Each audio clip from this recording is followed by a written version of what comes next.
Miguel Rebelo de Sousa é o convidado deste Hora Económico. Miguel, olá, Olá, muito boa noite. Comecemos por esta questão da lista VIP.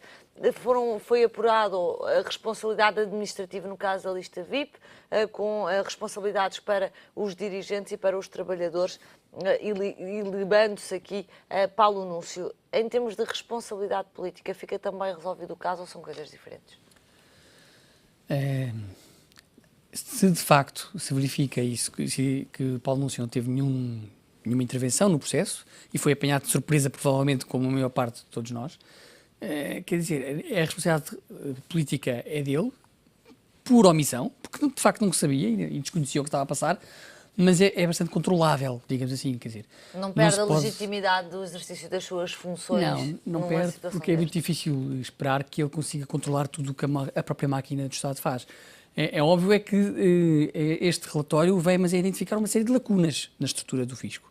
E essas lacunas têm que ser rapidamente resolvidas até para ganhar credibilidade face aos portugueses e face também a todos os outros intervenientes nos diferentes processos, porque, quer dizer, os próprios trabalhadores do fisco muitas vezes poderiam estar a fazer isso, a aceder de uma forma abusiva a dados dos contribuintes, mas o que é verdade é que, pelos vistos, não havia regras internas que fossem claras e que fossem de alguma forma comunicadas a todos os trabalhadores do fisco. Partiu-se do princípio que isso era sabido pelos trabalhadores e praticado, mas não se garantiu que isso acontecesse. Mostra que, de facto, aqui a própria estrutura interna do fisco e quiçá de outros ministérios noutras áreas, estou a pensar, por exemplo, dados de saúde, do Ministério da Saúde, dados do Ministério da Administração Interna sobre, por exemplo, infratores que existam no Código da Estrada. Portanto, tudo isso é relevante nós pensarmos como sendo fatores que nos levam a ter que repensar e rever os processos que existem e, de alguma forma, que também criar mecanismos internos de controle sobre aquilo que se faz e o que é que nós queremos que se faça em cada momento. Porque há uma coisa que tem que imperar aqui no meio disto tudo, é que, de facto, os direitos dos contribuintes continuam a ser o mais importante que é preciso, de alguma forma, salvaguardar. Não podemos agora ter um sistema que é cada vez mais policial, de alguma forma, porque cada vez mais o fisco interfere na ação das pessoas e quer saber mais o que é que cada um de nós faz, mas, ao mesmo tempo, o fisco, para o fazer, também tem que garantir que o faz apenas no estrito exercício das suas funções e não mais do que isso, porque senão podíamos criar aqui a possibilidade de, havendo cada vez mais informação sobre os contribuintes, as pessoas que podem aceder aos dados dos contribuintes poderiam usar essa informação para outros fins que não aqueles que é suposto. Miguel, e há aqui uma consequência de todo este caso, envolvido já um mês e tal de caso das listas VIP, que é a circunstância de, neste momento, a forma como se olha para a máquina fiscal é com menos confiança. Paulo Núncio pediu um plano à atual dirigente da Autoridade Tributária para que ela elenque uma série de medidas a aplicar. Agora o caminho é de reconstrução de alguma confiança. Claro que sim. Acho que era de bom tom que esse plano de ação fosse tornado público para se perceber o que é que o Estado, neste caso o Fisco, vai fazer para mitigar este problema, para resolver esta lacuna e o que é que, em termos de fator temporal, porque isto aqui não se faz de um dia para o outro. É que o grande problema destas coisas é que quando nós queremos fazer um procedimento novo e de alguma forma garantir que isto de facto acontece da maneira que é suposto, isto leva o seu tempo a fazer. Não basta clicar num botão e passa tudo a acontecer da maneira que é suposto. E por isso tudo isto demora o seu tempo. É preciso que as pessoas saibam quanto tempo é que vai demorar até passar a ser implementado e a partir de quando é que, a princípio, isso estaria em vigor. E a partir daí, no fundo, reconquistar um bocado e garantir aos portugueses a credibilidade do sistema como um todo. E isso é bastante importante, os portugueses terem essa visibilidade. Miguel, a reação do vice-primeiro-ministro é dizendo Pedro Passos Coelho não mentiu, ou seja, falou sempre a verdade e depois sim. Esta questão que estávamos a falar, agora vai ser preciso mexer na autoridade tributária. Politicamente é um caso que acabou por ter aqui poucas consequências, então. Acabou por ter, quer dizer, é um bocado caricato ser o vice-primeiro-ministro a vir defender a honra da casa, não é? Quer dizer, antes de mais nada a gente estaria à espera, primeiro, que fosse Paulo Núncio já anunciou o plano de ação, em segundo lugar esperávamos que fosse Maria Luísa Albuquerque. Não foi. Que na altura também demorou há algum tempo a falar. É verdade. Eu acho que isto acabamos sempre por ir para as reminiscências políticas e para as ligações políticas, político-partidárias, neste caso, não é? Sim. Paulo Núncio, como sabemos, é um dirigente do CDS e, portanto, Paulo Portas veio um bocadinho defender a sua dama, não é? Provavelmente se fosse o seu rei, vá. Se fosse um governante que fosse do PSD, provavelmente não seria ele a intervir. Mas quer dizer, o que não faz muito sentido. Do ponto de vista, digamos assim, formal e da própria legitimidade política, devia ser o Ministro das Finanças a vir dizer exatamente o que disse Paulo Portas. A gente percebe que foi Paulo Portas por causa dessa proximidade, mas do ponto de vista político, de facto, teve poucas consequências e, em resultado deste relatório, também eu não consigo vislumbrar mais consequências para além daquelas que houve até agora. Faça sentido. Miguel, falemos então justamente dessa questão das querelas político-partidárias. No fim de semana, Maria Luísa Albuquerque veio falar sobre pensões, dizendo que era preciso resolver um buraco de 600 milhões e que isso podia, de facto, consubstanciar a obrigatoriedade de fazer cortes nas pensões em pagamento. Acabou por desdizer isso, mas antes de desdizer isso, ontem e hoje no Parlamento, foi Pedro Mota Soares que veio dizer que não havia nenhuma medida em estudo. É nestas situações que nos lembramos todos que há uma coligação e não um governo. Sim, acho que tem razão. Essa sua observação é pertinente, porque de facto Maria Luísa Albuquerque de vez em quando não aparece e outras vezes imiscui-se em temas que não são dela, manifestamente. Quer dizer, o Ministro da Segurança Social, da Solidariedade Social, é que é a pessoa que devia ser, é o titular da pasta, devia ser ele a anunciar o que quer que tivesse a anunciar. Maria Luísa Albuquerque às vezes não consegue evitar e a tentação é muito maior do que deveria ser, porque a Maria Luísa Albuquerque tem sempre uma visão muito contabilística de tudo isto. Para ela o que interessa é reduzir 600 milhões. Isso é que é importante. E, portanto, para reduzir 600 milhões vamos ter que fazer aqui uma redução de pensões. Só que ela, quando diz isto, esquece que está a falar de uma pasta que não é dela. E, portanto, sendo verdade que, do ponto de vista contabilístico, nós temos que reduzir 600 milhões nas despesas, ao mesmo tempo, não é ela que deve dizer como é que vamos fazer para lá chegar. E, portanto, ela o que deve dizer é nós vamos trabalhar no sentido de conseguir atingir os nossos objetivos. Ponto. A partir daí, o responsável pela pasta é que devia falar. O responsável pela pasta, hoje, num debate de urgência pedido pelo Partido Socialista justamente sobre pensões, e pediram para ouvir Maria Luísa Albuquerque, o responsável, Pedro Mota Soares, não estava na bancada do governo. Também tem uma leitura política esta matéria? Provavelmente, é óbvio que tem uma leitura política. Não pode deixar de ter uma leitura política. O que acontece é que, de facto, a reforma que era necessária ter sido feita ao sistema de segurança social não foi feita. E ao fim de quase 4 anos de mandato, dado que não foi feita quase 4 anos de mandato, como não foi feita, nem será feita nestes meses que faltam. Portanto, como não vai ser feita, e havendo esta necessidade de reduzir custos, é óbvio que o tema, de vez em quando, volta à tona, mas não houve nenhum plano que fosse preparado pelo Governo no sentido de garantir essa reforma. E como não houve, o que acontece é que Pedro Mota Soares está numa situação um bocadinho desconfortável. É que nós o que fizemos foi trabalhar no sentido de cumprir os objetivos ao qual nós nos comprometemos ao abrigo do memorando da Troika, nós conseguimos atingi-los, mais do que isso nós não fizemos, porque isso era pensar para lá, não é, dos meses seguintes. E como nós não o fizemos, agora estar a ele a vir à bancada, a vir à Assembleia da República, comprometer-se com um plano de corte que manifestamente a 4 ou 5 meses das eleições não faz muito, digamos que não é exatamente aquilo que o Governo quer fazer, porque, quer dizer, não é fácil o Governo vir explicar como é que vai reduzir em 600 milhões os custos com as pensões, sem vir dizer ao mesmo tempo que tem que cortar pensões. É óbvio que não é. E, portanto, o Governo não tem um plano, não teve provavelmente um pacote de medidas preparado para vir apresentar aos portugueses nesta fase do campeonato, digamos assim, que estamos tão próximos de eleições, que vai dizer exatamente isto. E, portanto, não convém fazer isto porque vai, no fundo, comprometer-se com algo com o qual não se quer comprometer.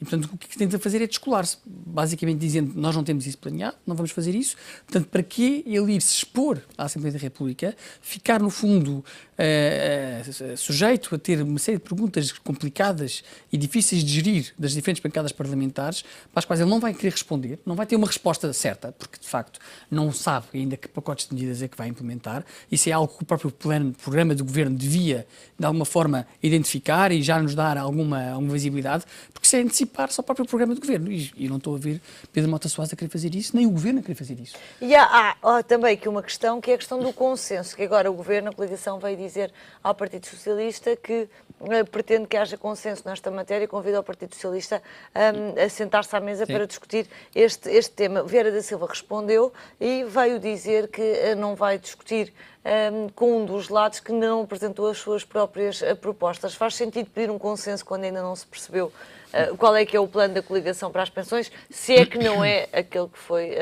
anunciado no sábado? Acho que podemos pôr isto em 2 prismas. Um prisma teórico, que é, devia haver sempre consensos alargados sobre um tema tão abrangente e tão reestruturante quanto a segurança social e a sustentabilidade da segurança social. Nesta altura, não faz sentido. Não faz sentido. Quer dizer, o próprio governo não disse ainda o que é que pretende, nem disse ainda o que é que pensa sobre o tema. Está, no fundo, a resguardar-se.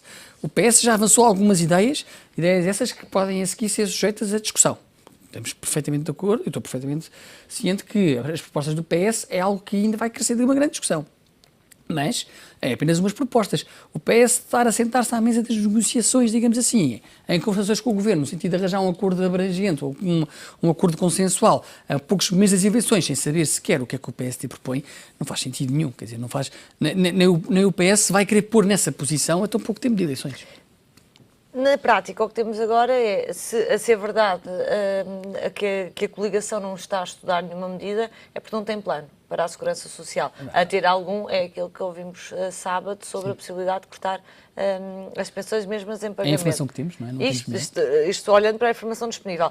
Do outro lado, temos o Partido Socialista com algumas medidas que os economistas têm as maiores dúvidas que sejam suficientes para resolver os problemas da segurança social.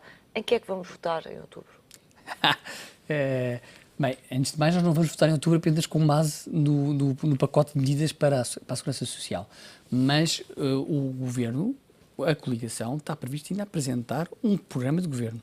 E esse programa de governo convém que seja bastante incisivo e bastante detalhado no que diz respeito a algumas medidas estruturantes. E agora todos os olhos vão estar postos justamente naquilo... Isto acaba por comprometer o que é bastante a engraçado é que isto é por coligação. culpa de Maria Luísa Albuquerque. Exatamente. Não é por mais nada. Sim. Maria Luísa Albuquerque acaba por ter aqui a capacidade de entalar o próprio governo nesse aspecto. O programa de governo do PSD aí vai ter que ser bastante mais assertivo. Nós vamos ter que perceber, então, que medidas é que o governo prevê, que medidas é que o governo quer implementar para os próximos anos para defender a segurança social e a subsistência a sustentabilidade da segurança social. E isto vamos chegar, isto contrapondo com as propostas do PS, tenho alguma dificuldade em acreditar que vamos chegar a uma convergência, não é? Eu diria que as propostas do PS, na sua grande maioria, são propostas que não visam garantir a sustentabilidade de per si, visam garantir o aumento do rendimento disponível dos portugueses e por essa via fazer no fundo, dinamizar um crescimento da economia que permita criar mais empregos e mais contribuintes para o sistema e não resolver a questão do sistema como Mas esse é um grande se, Miguel. É um grande se, é verdade, sim senhor. Eu posso dizer que esse é um se, e acho que foi a própria doutora Teodora Cardoso que disse, esse é um se que já teve várias réplicas no passado e que não tiveram os resultados esperados. Este grupo de economistas está bastante convicto que este se é um se que vai chegar e eu acho que era melhor discutir um pouco mais detalhadamente a forma como pensam em que algumas dessas medidas podem de facto contribuir, porque elas são uma hipótese que vou dizer uma coisa, todos nós gostávamos que aquilo funcionasse, mas na prática aquilo funcionar da maneira como eles pensam que vai funcionar é algo que é bastante difícil de se concretizar e de pelo menos nós termos a visibilidade neste momento que vai ser possível. E mais, eu diria, é outra questão, quanto tempo é que vai demorar até isto começar a produzir efeitos? Porque é algo que é preciso também perceber, a partir de quanto tempo é que a gente pensa que as medidas de aumento de rendimento disponível que vamos, no fundo, devolver aos portugueses e à economia podem ter efeitos a nível de crescimento do emprego e, por sua vez, o crescimento do investimento e dos sobretudo contribuintes. no horizonte mais de longo prazo, Claro, porque talvez no primeiro ano haja ali um efeito bastante positivo. A questão é conseguir manter os crescimentos assim. Esse é que é o problema, é que nós temos cada vez mais que ter uma visão de longo prazo.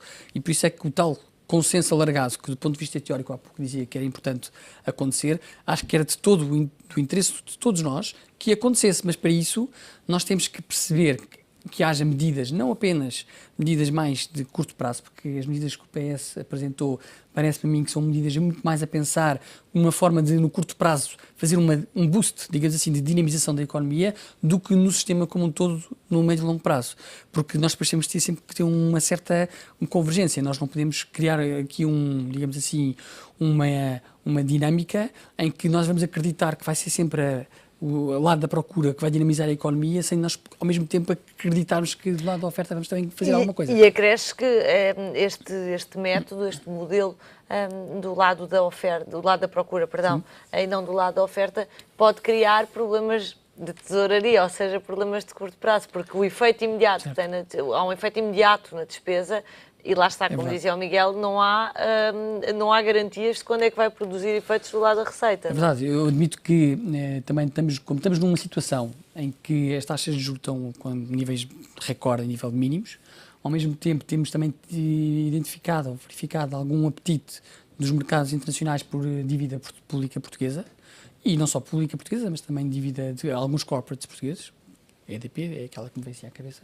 Eu diria que podemos também estar aqui a confiar que essa capacidade, juntamente com as medidas do Banco Central Europeu de dinamização e injeção de dinheiro na economia, estamos a conseguir aqui criar essas condições para nos financiarmos um pouco nos primeiros tempos, para que conseguimos garantir tudo o resto que a gente pensa, ou que o programa do Partido Socialista pensa, em relação ao futuro. Mas lá está, era preciso que as condições de mercado que existem atualmente continuassem. De resto, as condições de mercado, hoje as coisas melhoraram ligeiramente, sim, mas as condições de mercado nos últimos dias têm estado a piorar por causa da situação Grécia.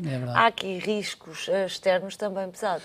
Claro que há. Quer dizer, os riscos externos são imensos. Não só no que diz respeito à questão da Grécia, como há uma série de outras questões que estão, no fundo, presentes, de alguma forma adormecidas nos últimos tempos, mas que podem, no fundo, voltar a ter um impacto bastante grande nas variáveis que estamos aqui a falar. Basta, no fundo, haver uma inversão da taxa de câmbio do euro-dólar, basta haver uma inversão do petróleo, do preço do petróleo, basta haver uma crise política, basta haver alguma crise internacional. Espanha fez logo mexer as yields também, o resultado das eleições em Espanha. Porque também Espanha também tem é uma economia que tem um impacto bastante grande no mercado como um todo, não é? A Espanha representa ali uma percentagem, uma fatia bastante grande do mercado. Mas eu estou-me a recordar que há uns meses atrás nós falávamos da incerteza que reinava à volta da crise da Ucrânia.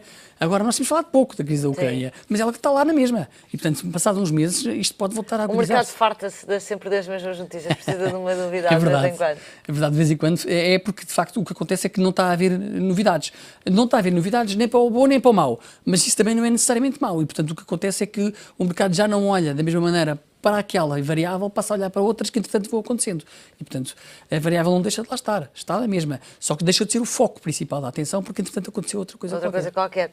A Grécia hoje veio dizer, mas era fonte do Governo, dizendo que já tinham chegado a um acordo, sim, a Comissão já desmentiu. A verdade é que o mercado hoje prestou atenção ao que disse a Grécia, porque os mercados subiram, as yields das dívidas públicas voltaram a descer. Será que é desta que teremos fumo branco? Eu acho que é preciso ver para crer. É preciso ver para crer, porque o que nós ainda não percebemos é o que é que tem mudado na posição da Grécia em relação ao pacote de medidas que deve implementar internamente para poder merecer a confiança dos credores. E como nós não temos tido essa visibilidade, quer dizer, nós não estamos a perceber o que é que mudou na posição grega face à semana passada ou há 2 semanas. Ouvimos umas notícias, novos pacotes, o IVA, alteração da reforma do sistema de pensões, mas não sabemos exatamente que medidas é que são em concreto. E, portanto, temos muita dificuldade em perceber o que é que esse pacote é, o que é que ele representa e de que forma é que ele vai contribuir para a melhoria das contas públicas gregas e para o acréscimo de confiança dos investidores no mercado grego. Portanto, eu acho que é preciso mesmo ver para crer e é preciso ser muito claro e transparente, porque se pensarmos bem, este governo tomou funções exatamente em ruptura com o passado. E se a ruptura com o passado, no final de contas, resultar numa continuidade, alguma coisa está aqui mal, não é? É preciso explicar então o que é que mudou para os próprios atores europeus olharem para isto de uma maneira diferente. Porque isto depois também poderá ter impacto nos outros países que nos últimos anos têm tido também apoio europeu, apoio da chamada Troika, porque se no fundo o pacote de medidas na Grécia for um pacote que seja completamente fora dos parâmetros do que se espera, há que pensar porque é que os outros países estão em situações diferentes e necessariamente os países começaram todos a pedir ajustamentos semelhantes. Claro, portanto, é preciso perceber bem o que é que estamos a falar. Miguel, muito obrigada pelo comentário. Nada, Miguel Rebelo de Sousa, um olhar sobre os temas que dominaram a atualidade por cá e também lá fora.